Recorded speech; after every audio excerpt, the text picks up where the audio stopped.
नमस्ते, स्वागत है आप सभी का रेखा की रसोई में। आप सभी को जन्माष्टमी की हार्दिक शुभकामनाएं। आज हम बनाएंगे कृष्ण जन्माष्टमी के लिए मेवा पाक। तो चलिए चलते हैं अपनी रेसिपी की ओर।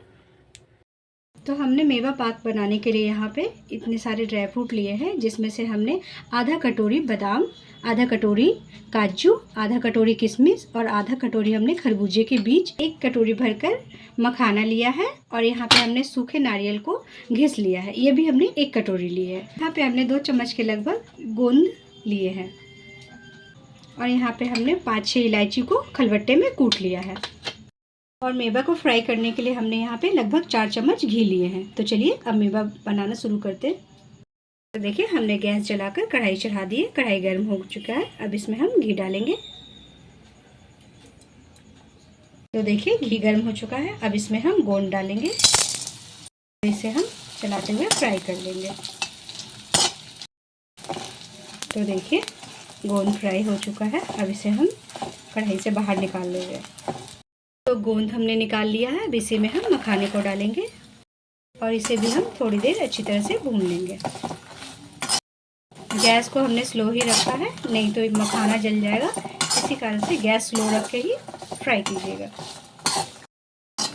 तो देखिए मखाना भी अच्छी तरह से फ्राई हो चुका है। अब इसे भी हम कढ़ाई से बाहर निकाल लेंगे। तो हमने कढ़ाई में 1 चम्मच और घी डाल दिया है। अब इसमें हम बादाम डालेंगे। इसे भी हम फ्राई करेंगे अच्छी तरीके से। तो देखिए बादाम भी अच्छी तरह से फ्राई हो चुका है। अब इसे हम कढ़ाई से बाहर निकाल लेंगे। बादाम को कढ़ाई से बाहर निकाल लिया है। अब इसी में हम काजू फ्राई कर लेंगे। इसे हम थोड़ी देर फ्राई करेंगे, ये बहुत जल्दी फ्राई हो जाता है। तो देखिए काजू फ्राई हो चुका है। अब इसे भी हम कढ़ाई से बाहर निकाल लेंगे। अब इसी में हम खरबूजे का बीज को भी फ्राई कर लेते हैं। इसे भी हम अच्छी तरीके से फ्राई कर लेंगे। तो देखिए बीज भी फ्राई हो चुका है। अब इसी पे हम नारियल का घिसा हुआ नारियल 1 कटोरी डाल दे रहे हैं। इसे भी हम इसी के साथ फ्राई कर ले रहे हैं।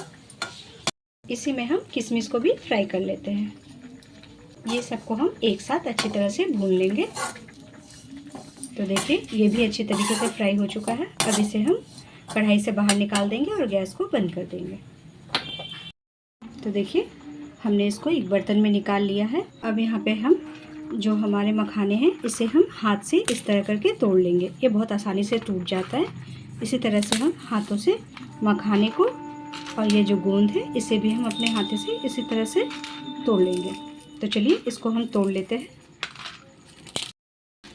तो देखिए हमने मखाने और गोंद दोनों को अच्छी तरह से हाथों से ही चूर लिया है।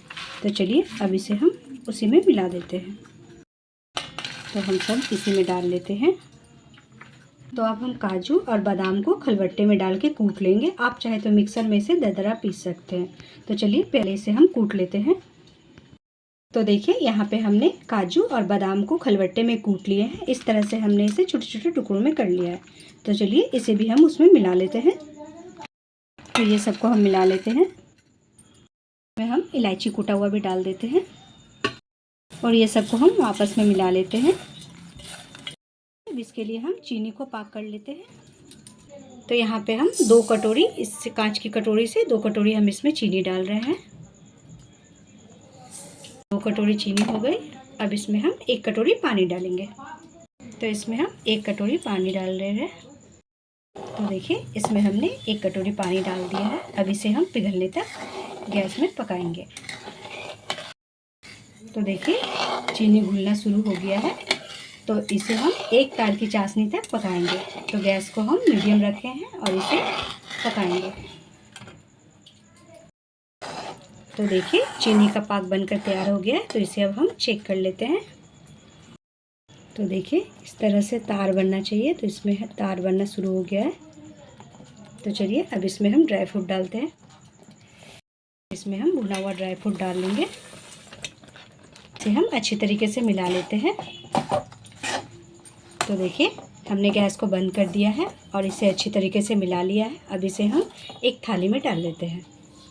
इसे हमने थाली में डाल लिया है और इसे अच्छी तरह से छलनी से दबा दबा कर इसे हम सेट कर लेंगे। तो लीजिए मेवा पाक बनकर तैयार हो चुका है। अब इसे आप कोई भी शेप में काट सकते हैं। तो चलिए अब आपसे मिलते हैं नेक्स्ट वीडियो में और आप ये कान्हा जी को जन्माष्टमी में भोग लगा सकते हैं। अगर आपको ये रेसिपी पसंद आए तो मेरे चैनल को लाइक, सब्सक्राइब और शेयर करना ना भूलें। धन्यवाद।